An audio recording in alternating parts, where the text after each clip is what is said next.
Hi friends, welcome again to my YouTube channel. Katika video yangu ningependa leo tushare kisa kimoja, ni kisa cha kweli ambacho ni very interesting, lakini ndani yake unaweza ukajifunza moja au mbili. Unaona, katika hii ni kisa cha kweli ambacho kimewahi kutokea. Kwa hiyo nipo kisikia, kwa kweli I was so interested, nimekaa nacho siku nyingi, nimeona leo ni share na nyie katika YouTube channel. Kama unaweza na wewe ukasikiliza ukapata moja mbili kitu cha kukusaidia, basi litakuwa jambo zuri. Katika hiki kisa kinatokea katika jamii fulani ya Kitanzania, na hii jamii ni jamii ya watu ambao ni wafanyakazi. Wafanyakazi wa baba wa hiyo sehemu au mtaa huo ni wafanyakazi karibia wote, lakini wamama ambao wako kwenye huo mtaa walio wengi walikuwa ni wamama wa nyumbani. Ina maana ni wale wamama ambao hawana kazi, wanaamka, wanakaa, wanapikia waume zao chai asubuhi wakienda kazini, wanapikia lunch wakija kula lunch, na wanapikia chakula cha jioni wakirudi jioni. Kwa hiyo walikuwa wanakaa, ni wamama wa nyumbani. Sasa walikuwa ni wamama ambao walikuwa si wa kujishughulisha sana. Yaani ni wamama ambao walikuwa na enjoy kukaa na kuenjoy kupiga story. Wakisha hapa waume zao chai, wakishaenda kazini, basi wao hutandika mikeka chini ya miembe mikubwa, miti ya kimvuli wanaweka, basi wanajikusanya. Kila mama anatoka nyumbani kwake, wanaenda wanakaa chini ya mti, watapiga story mpaka muda wa mchana utakapofika. Kila mtu anasema no, ngoja niende nikampikie baba fulani anarudi kuja kula lunch, and then kila mtu anatawanyika. Wakati huo wanaenda wanapika lunch kwa ajili ya waume zao wanakuja wanakula kutoka kazini. Wakishamaliza wale waume wakirudi kazini, wale mama wanarudi tena wanakaa chini ya mwembe, wanaendelea na story. Ni story za kawaida tu, hiki kile. Wakati wao wanapiga story, watoto wao wadogo wanakuwa wanacheza hapo karibu, wanacheza mpira hivyo. Kwa hiyo siku ndio ambavyo ilikuwa inaisha. Kwa hiyo the same day, siku ya pili inakuwa hivyo, siku ya tatu hivyo. Yaani ni kupika chai, waume zao wanaenda kazini, wanapikia tena mchana na jioni, basi muda uliobakia wote wanautumia kukaa chini ya mkeka, wakapiga story nyingi kabisa, na siku inakuwa inaisha. Ikaenda miaka mingi. Kumbuka wamama hawa walikuwa wana uchumi sio mzuri sana, kwa sababu walikuwa ni tegemezi hawa. Wakati wote wao ni watu wa kusubiri kupewa, kuachiwa hela chakula, hela kununua mboga, hela ya nini, hela matumizi. Na waume zao ambao vipato vyao hata hivyo havikuwa vikubwa. Unajua tena mishahara yetu ya Kitanzania enzi hizo. Unaona. Kwa hiyo maisha yakaendelea yakawa ya kawaida. Kila mtu ana maisha ya kawaida. Hawana kitu chochote cha maana, lakini wanaenjoy kupiga story. Wanaenjoy kukutanika, wanapiga story. Kwa hiyo siku zinaenda, miaka inaenda, mpaka one day, siku mmoja wa wanawake wa kile kikundi ni kama tu akapata mwangaza kwenye kichwa chake na akili yake kwamba what are we doing? Tunafanya nini? Kwa nini tunakaa siku nzima, tunapiga story, hazina kichwa, hazina mkia, hatupati chochote out of these stories. Tunaongea na kesho tena. Yaani akapata kama revelation ya Mungu, anamwambia unachokifanya hapa ni ujinga, mnapoteza muda. Yule mama akajichomoa mdogo, akatoka kwenye ile grupu, akaanza kwenda kujishughulisha. Namba moja, akaanza kwenda kutafuta mashamba ya kukodi vijijini. Akawa anaenda anafanya kazi kwa bidii, akaanza kukodi mashamba, analima mazao mbalimbali. Mwaka wa kwanza, wakati ameanza kufanya hiyo kazi, wale wamama wengine waliobakia wakaanza kumteta, na wakati mwingine wakawa wanamwambia kwa kumsanifu, mwenzetu, yaani wewe ndio umeamua kwenda shambani? Jua lote hili mwenzangu, si utafia huko shambani? Kisa nini? Unatafuta nini kikubwa hasa ndugu yangu? Maisha yapo, tunakaa kwenye nyumba nzuri, nyumba zina umeme na maji, waume zetu wanafanya kazi, nini ambacho kinakuhangaisha? Mpaka unatoka kwenda kutafuta mijaruba huko ukalime, si ukafanya nini? Wapi, hayo maisha mwenzangu hatuyawezi. Kwa hiyo wakawa na msanifu namna hiyo. Yule mama hakujali, kwa sababu yeye moyoni mwake alishaamua, aliona hii sio maisha ambayo natakiwa kuyaishi. haya sio maisha, hii ni kitu cha ajabu. Kwa hiyo hakuwasikiliza, akawa tena hayuko kwenye grupu la story, akawa ni mtu wa kwenda zake asubuhi, akisha pikia baba wa nyumba, anaenda zake, anatafuta mashamba, akaanza kulima mashamba, akaanza nini. Kwa hiyo wakati wale wenzao wanaendelea ile taratibu yao ya kupiga story, ya kurudi nyumbani, kesho yake wanapiga story, wanarudi nyumbani. Mwaka kwanza akavuna. Alivovuna, akavuna mpunga mwingi kabisa mwaka huo. Akarudisha wale wa mama wakiwa wamekaa pale wamekaa kwenye mkeka, wakashangaa yule mama mwenzao aliyejitoa kwenye grupu akaenda zake kulima anaingiza trekta lenye mpunga mwingi, yani ni mwingi, amevuna na hana story nao tena, akawa ni mtu wa kazi nyumbani, kazi, yani in short akawa amejitoa.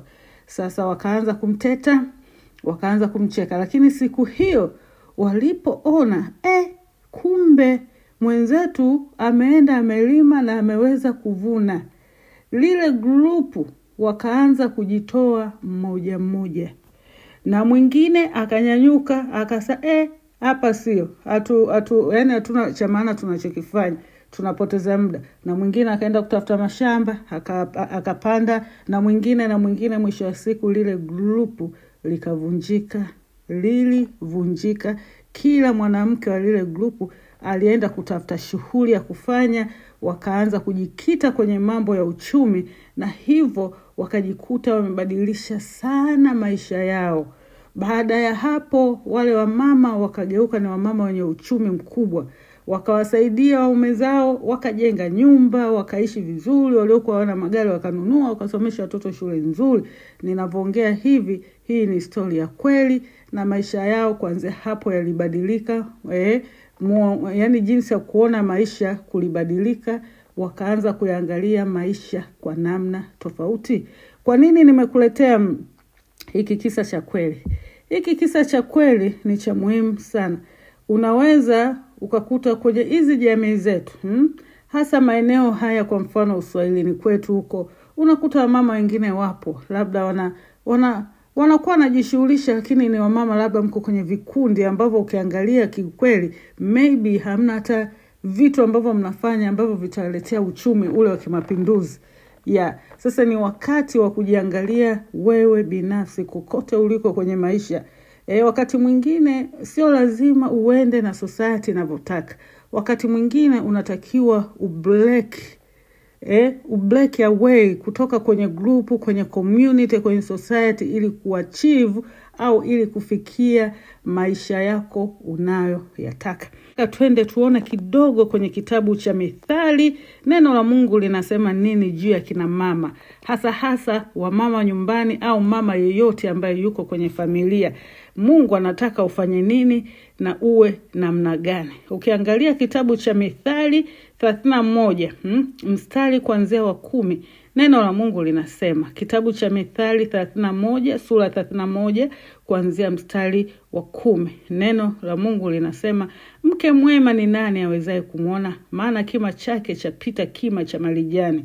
Moyo wa mumewe humwamini, wala hata kosa kupata mapato. Huyo mwanamke hata kosa kupata mapato.